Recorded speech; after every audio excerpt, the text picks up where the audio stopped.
김흥수 증인님 나와주시고요. 그 방심위 사무총장님, 방심위에 이런저런 특별위원회를 구성할 수 있습니까? 특위가 구성됩니다. 그럼 김흥수 증인은 방심위에서 어떤 위원으로 활동하고 계시죠? 저 말씀이십니까? 네. 방송언어자문 특위위원입니다. 현재 그 특위의 구성은 방송통신심의위원회 어떤 규칙에 관한 사항입니까? 임의기구입니까? 어떤 근거에 따라서 저런 조직이 설치해야 돼 있죠? 5개 자문 특위가 설립될 수 있도록 되어 있습니다. 그러니까 그거는 규칙에 의한 것이죠. 구체적인 규칙은 제가 확인해 보겠습니다. 여기 저 방송통신심의위원회 공고 제 2020-3호에 특별위원회 구성 및 운영에 관한 규칙 이렇게 되어 있습니다. 그러니까 그 방송언어특위 자문위원을 하시는 것이 임의의 어떤 활동이 아니라 특위 설립에 대한 규칙에 따라서 활동을 하시는 거죠? 제가 그런 규칙까지는 알 수 없고 방송통신심의위원회에서 그 특위위원을 공모한다는 그 요강을 보고서 그 절차에 따라서 지원했다는 말씀을 드리겠습니다. 그 회의에 참석을 하시면 자문위원회 회의 참여비를 받습니까? 소정의 수당과 회의 참석비 약간을 받는 것으로 알고 있습니다. 네. 그러니까 현재 증인은 방송통신심의위원회의 그 특위 자문위원으로서 방송언어 네네. 네네. 네. 방송통신심의의 어떤 공적인 발전을 위해서 일정한 기여를 하고 계신 분이죠. 제 입으로 말씀드리긴 좀 그렇긴 합니다만은 나름대로 방송언어 분야에 있어서는 전문가 중에 전문가라고 할 수가 있습니다. 그래서 저도 제가 쌓은 경험을 사업에 환원한다는 방송 발전에 기여한다는 그런 생각도 좀 가지고 있습니다. 그 유희림 방심위원장과는 특별한 인연이 있습니까? KBS 입사 동기입니다. 지금도 친분 관계가 두터우신가요? 그 친소 관계를 말씀드리긴 좀 그렇긴 합니다만은 제가 그 류일임 씨를 만난 게 입사 연수 때 이후 한 30년 만에 예를 들어서 그때 만난 것으로 기억합니다. 유희림 방심위원장이 정부로부터 용산으로부터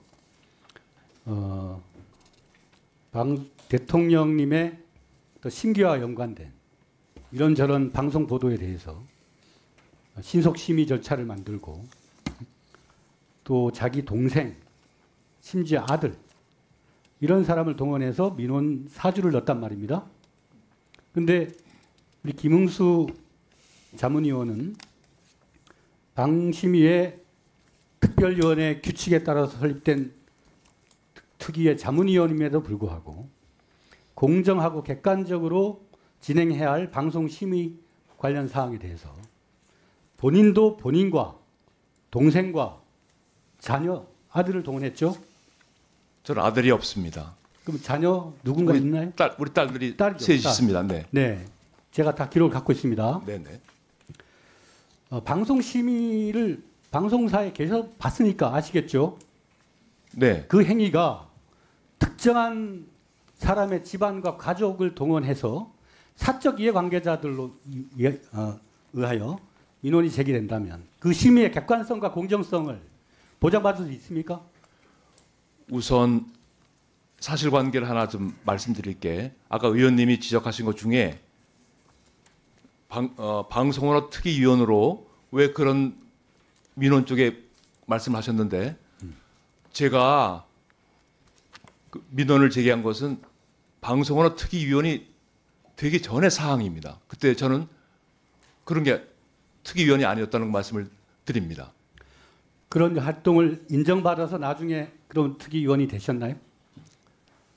위원님 제가 아까 말씀을 드렸지만 적어도 설립된 어떤 규칙에 의거해서 그런 위원이 되신다면 그런 민원을 제기한 것은 이해충돌에 해당되기 때문에 취하를 하거나 번복하거나 그래야 되는 거 아닙니까? 또 그 세민연 관련해서도 용산 대통령실의 비서관 직무대리가 그러한 행위를 도대체 왜 했는지 이해가 안 간다 이렇게 말씀하셨죠? 그렇습니다. 그리고 이번 증인 신문이 끝나면은 여러 어떤 법적 보호 조치를 하시겠다고 하셨죠? 우선 사실관계를 파악할 예정입니다. 그 비서관 직무대리가 주장한 그 사주를 내가 시켰어라고 하는 행위는 사실 아닙니까? 그것은 제가 그러니까 답변 그분과 드릴 수 없는 상황인 네, 것 같습니다. 그분과 왜냐하면 본인이 아니기 때문에. 네네. 그 사주가 있었던 무렵에 만나지 않았다 그랬죠? 제가 그게 지금 정확히 한 2년도 넘은 일 아니겠습니까? 당시의 상황을 정확히 기억하지 못하지만 제가 여기서 말씀을 드릴 수 있는 것은 저는 그 김모 씨로부터 네네. 어떤 부탁을 들은 기억이 전혀 없다는 말씀을 드리겠습니다. 그러니까 만난 것은 있을 수 있는데 그런 지시 혹은 부탁은 들은 바가 없다 이 말씀인가요? 그 말씀 제가 드리고 있는 말씀은 당시에 그 김모 씨가 역할이 시민단체와 시민들과 소통하는 직무를 맡고 있던 사람으로 기억을 하고 있습니다. 그 사람은 우리 단체뿐만이 아니고 여러 단체 사람들을 만나는 것으로 알고 있습니다. 근데 특정하여 세민연이라는 조직 이름을 우파의 플랫폼이라고 명시했고 그 행사의 창립대에 나와서 축사를 하면서 시민사회 수석실과 잘 소통하여 윤석열 정부의 국정과제가 잘 전달되기를 바란다는 취지로 발언한 바가 있고 우리 김응수 증인은 창립 선 더 드리세요. 1분 더 드리세요. 그 창립 선언문에 활동 취지를 대한민국의 갈등을 치유하고 새로운 시대, 새로운 희망을 만들겠다. 그렇게 얘기하면서 동시에 좌파, 친북, 전 정권의 그런 행태들을 심판하고 우파의 자유주의 실천을 선언했어요. 정말 저는 자유민주주의가 중요하다고 생각합니다. 자유민주주의 핵심이 뭡니까? 언론 자유예요, 언론 자유. 근데 언론 자유를 보장해야 할 방심위의 자문위원인 자가 그 직전에 개인의 신분이었다 하더라도 용산 대통령실의 지시 명령을 받아가지고 그 고발 행위를 했다. 실제 고발 행위 했지 않습니까? 의원님, 다시 말씀드리지만 저는 대통령실의 그런 절차를 저는 그런 지시를 받은 기억이 없다는 점을 분명히 말씀을 드리겠습니다.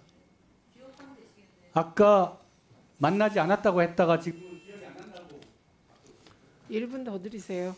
제가 말씀을 드리는 것은 그 김모 씨의 역할 자체가 시민단체가 늘 만나는 사람인데 근데 제가 적어도 우파 시민 운동을 하신다고 하면 예를 들어서 절차법이나 여러 가지 문제가 될 수는 있어도 우파 자유를 위해서 공동으로 같이 투쟁해온 같은 동료 아닙니까?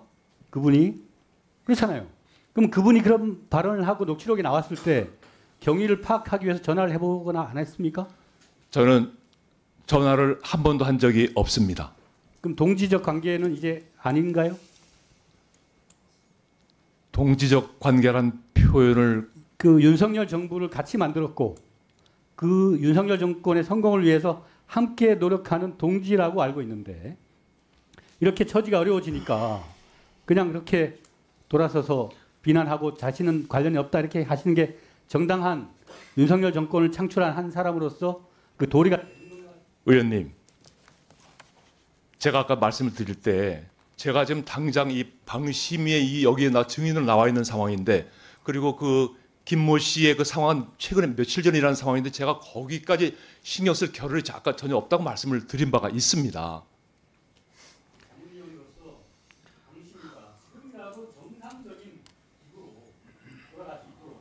가족 동원하고 자녀 동원하고 이게 전문의 국가 아닙니까 이게?